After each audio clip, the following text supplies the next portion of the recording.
Bismillahirrahmanirrahim. Dear spectators, Assalamu alaikum. I am Usman Ali, Assistant Professor of Chemistry, and today we are going to start chapter number 6 FSC part 1. But if you have not subscribed my channel, please subscribe my channel, press bell icon so that you can get all of my videos on YouTube. Coming towards our article, chapter number 6. The name of this chapter is chemical bonding.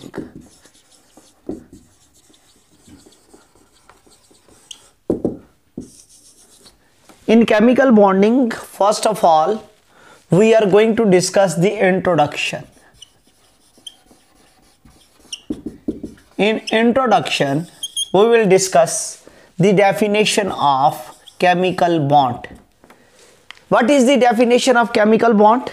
Chemical bond is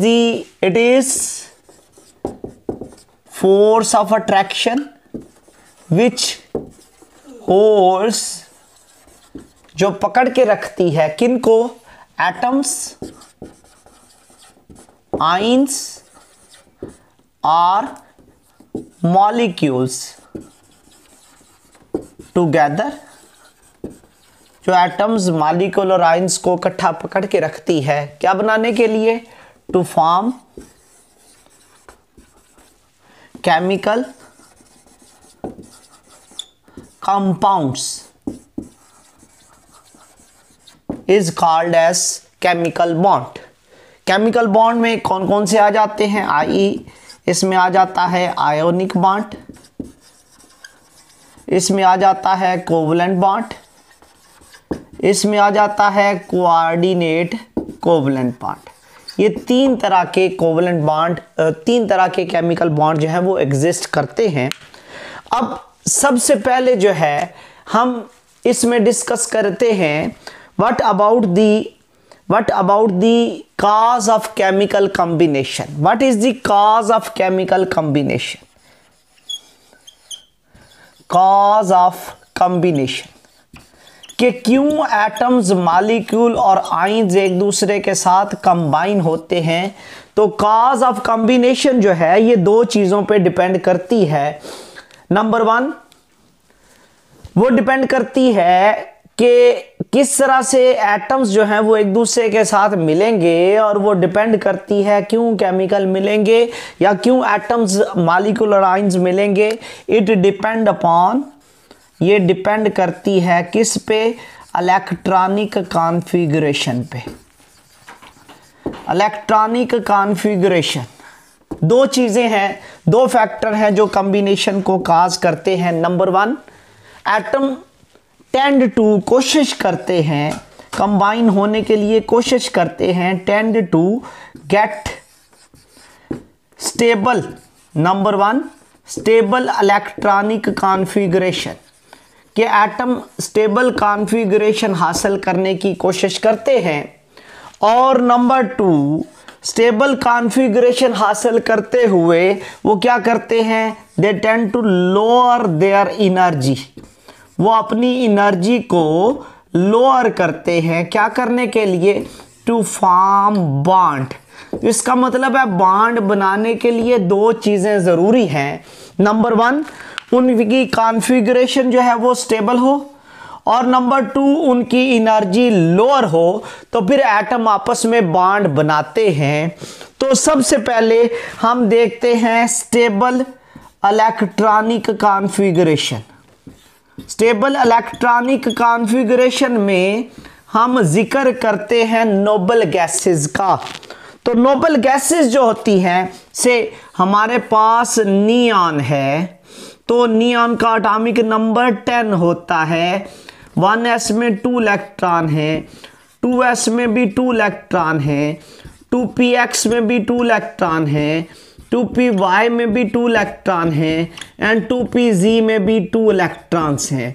mean neon के outer most shell में 8 electron हैं। तो ये जो noble gases होती हैं, noble gases में helium आ जाती है, नियॉन आ जाता है, आर्गॉन आ जाता है, क्रिप्टॉन आ जाता है, जीनॉन आ जाता है, एंड रेडॉन आ जाता है। They have stable electronic configuration. ये स्टेबल कॉन्फ़िगरेशन रखते हैं और केमिकली ये इनर्ट रहते हैं, ये किसी के साथ रिएक्ट नहीं करते, इस वजह से इनको नोबल गैसेस का नाम भी दिया जाता है। ये केमिकली इनर्ट रहते हैं, इनकी कॉन्फ़िगरेशन स्टेबल होती है। तो इसका मतलब है हम इस नतीजे पर पहुंच गए कि जिनके वैलेंस शेल में 8 इलेक्ट्रॉन हो उनकी कॉन्फ़िगरेशन स्टेबल होती है। तो उसके लिए एक रूल लगता है, वो हम देखेंगे ऑक्टेट रूल। लेकिन ये किसी के साथ बॉन्ड नहीं बनाते सिवाय क्रिप्टॉन और ज़ीनान के। क्रिप्टॉन और ज़ीनान हाईली इलेक्ट्रोनेगेटिव एटम के साथ, मोस्टली ज़ीनान जो है XeF2 हाईली इलेक्ट्रोनेगेटिव एटम के साथ बॉन्ड बनाता है। XeF4 है, XeOF2 है, XeO3 है। तो these are called as exceptional case. ये पागल हैं, दे आर एक्सेप्शनल केस हैं। इनके अलावा बाकी सारी नोबल गैसेस जो हैं ये बेसिकली केमिकली इनर्ट रहती हैं, क्योंकि उनकी कॉन्फ़िगरेशन स्टेबल होती है। तो क्यों स्टेबल होती है? क्योंकि उनके वैलेंस शेल में 8 इलेक्ट्रॉन पूरे होते हैं। तो उसके लिए एक रूल होता है जिसको हम बोलते हैं ऑक्टेट रूल। तो ऑक्टेट रूल क्या होता है? ऑक्टेट रूल बेसिकली ये होता है एबिलिटी, सलाहियत ऑफ एन एटम, किसी एटम की ability to have maximum of 8 electrons in its valence shell is called as octet rule. तो आपने वैलेंस शेल में 8 इलेक्ट्रॉन पूरे कर ले टू गेट स्टेबलाइज, स्टेबल होने के लिए उस रूल को हम क्या नाम देते हैं? That is called as octet rule. और उसकी एग्जांपल ऑलरेडी हम नियॉन की पढ़ चुके हैं कि वो ऑक्टेट रूल को फॉलो करता है। तो बेसिकली ये जो हीलियम होता है इसमें एक और रूल लगता है, उसको हम बोलते हैं, कई एलिमेंट ऐसे होते हैं जैसे हीलियम है 1s में 2 इलेक्ट्रॉन हैं, तो किसी भी एटम के वैलेंस शेल में हीलियम की तरह 2 इलेक्ट्रॉन हो जाएं, उसको हम बोलते हैं डुप्लेट रूल। वो और चीज है, लेकिन 8 इलेक्ट्रॉन पूरे हो जाएं वो क्या कहलाता है? Octet rule. डुप्लेट का मतलब 2 होता है। तो फिर एलिमेंट्स क्या काम करते हैं? एलिमेंट्स यहां पर 3 डिफरेंट वर्क परफॉर्म करते हैं। कौन कौन से? They may lose electron to get stable configuration, 8 electron पूरे करने के लिए। दे मे गेन इलेक्ट्रॉन, वो इलेक्ट्रॉन गेन कर लें। और number 3 they may share electron to get, 3 काम करेंगे ताकि उनकी 3 different things are work are performed, 3 काम किए जाएंगे जिसकी वजह से कॉन्फ़िगरेशन नोबल गैसेस जैसी हो जाती है। फॉर एग्जांपल सोडियम का एटॉमिक नंबर 11 होता है, तो इसके पहले शेल में 2, दूसरे में 8 और तीसरे में 1 इलेक्ट्रॉन होता है। तो सोडियम 1 इलेक्ट्रॉन लॉस कर देता है, +1 आयन बना देता है। तो पहले शेल में 2, दूसरे में 8 इलेक्ट्रॉन पूरे हो जाएंगे। ऑक्टेट को फॉलो क्यों करेगा? इलेक्ट्रॉन लॉस करके, ताकि ये स्टेबल हो जाए। और स्टेबिलिटी के दौरान इसकी एनर्जी क्या हो जाती है? लोअर हो जाती है। दूसरी एग्जांपल इसमें आ जाती है क्लोरीन, जिसका एटॉमिक नंबर 17 होता है। पहले शेल में 2, दूसरे में 8, तीसरे में 7 इलेक्ट्रॉन होते हैं। ये वैलेंस शेल में 1 इलेक्ट्रॉन गेन करता है और ये Cl-1 बना देता है। 2, 8 और 8 इलेक्ट्रॉन पूरे हो जाते हैं। तो इसका मतलब है कि इलेक्ट्रॉन आइदर लॉस कर दें या गेन कर लें। तो फिर ये क्या करते हैं? लॉस और गेन करते हुए ये आपस में कंबाइन हो सकते हैं।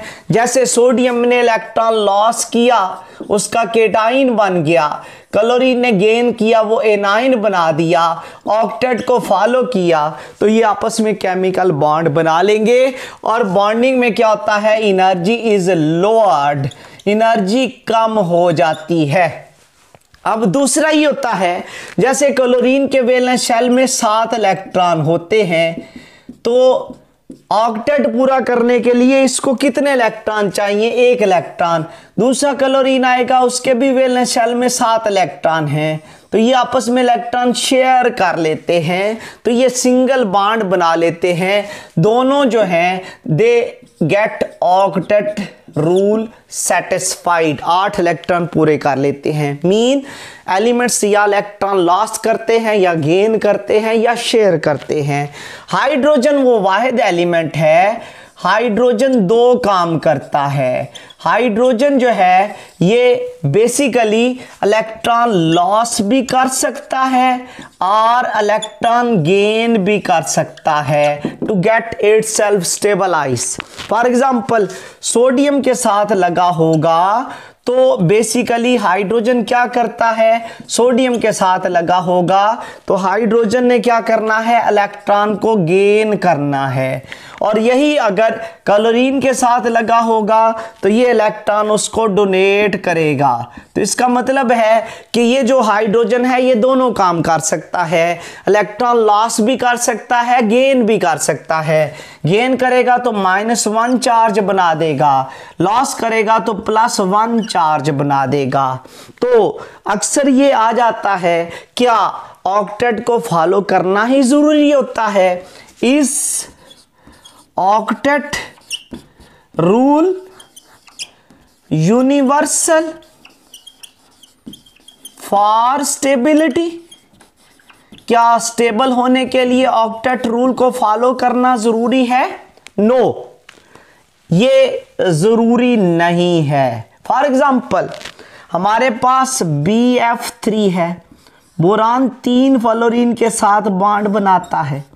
बोरान के वैलेंस शेल में या 3 हाइड्रोजन के साथ हाइड्रोबोनेन कर ले, 3 हाइड्रोजन के साथ बॉन्ड बनाता है। तो ये क्या है? ये मॉलिक्यूल जो है बोरान के वैलेंस शेल में 3 इलेक्ट्रॉन हैं, 3 हाइड्रोजन से बॉन्ड बनाएगा तो इसके वैलेंस शेल में 6 इलेक्ट्रॉन हैं। तो 6 इलेक्ट्रॉन हो, 8 से कम हो तो that is electron deficient molecule, तो इसके पास इलेक्ट्रॉन की कमी है। और कोई एग्जांपल AlCl3 भी इसी में आता है। और इसके अलावा PCl5 phosphorus trichloride, phosphorus pentachloride. Phosphorus के वैलेंस शेल में 5 इलेक्ट्रॉन होते हैं। ये 5 क्लोरीन के साथ जब इलेक्ट्रॉन शेयर कर लेगा तो इसके इलेक्ट्रॉन वैलेंस शेल में 10 इलेक्ट्रॉन हो जाते हैं। और SF6 मॉलिक्यूल,